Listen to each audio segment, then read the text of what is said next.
Hello guys, may gabi. So kuyaw kaya nahitabo karong gabi guys. Ang kilat may direkta gyud nga miigo sa ato ang control system sa ato ang panel board. So dili gyud siya. Ending ini guys. So dili na nako ni pandaron. Wala na ko'y try pa ini nga pandar kay standard operating procedure na to nga dili na to hilabtan kung dili pa ma-check sa atong technical team. So guys, mo na siya guys ang ato ang control system. So ang nasunog mao ang starting contactor sa ato ang control system. Hapit na malas akong duty guys kay hapit jud ko na igo sa kilat ning dapita guys. So booster to pumping station na mo ni guys. So bro, makahuna-huna naman tayo niya undang kaya bisan kalingkod lang tayo ng dapita, lingkod-lingkod tayo ng bangko, kapit mo tamaigo.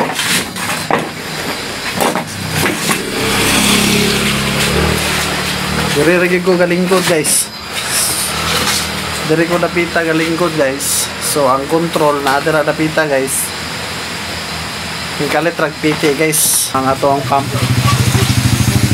ato ang motor. So gapasilong ko dire guys kay ulan kayo. So ang naitabo ang kilat sa kalayaw, ang kalayaw ay agi sa kilat diri aning kuan lapos sa contactor guys. So mo di kuro gamay ang ako ang mga kaunuran o akong mata kay tungod sa kasilaw gamay. So para po di vibrate ang akong gilingkuran guys, nagali kay nakaringkot ko. So dali guys, kanilang nga distansya. So ni kalitra og siga ang kuan pero possible nga kani nga pump motor na apektuhan ni siya sa pagkilat nga ni tama ining contactor dali guys. So kanang contactor nga starting contactor o kanang tapat nga delta mo medyo na igo sa kilat dapita.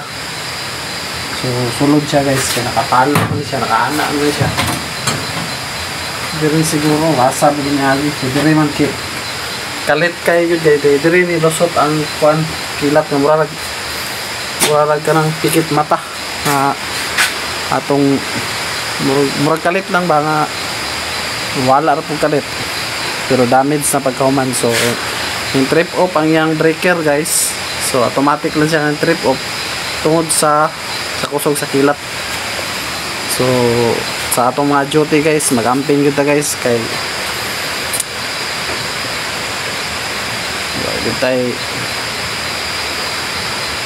wag ginada.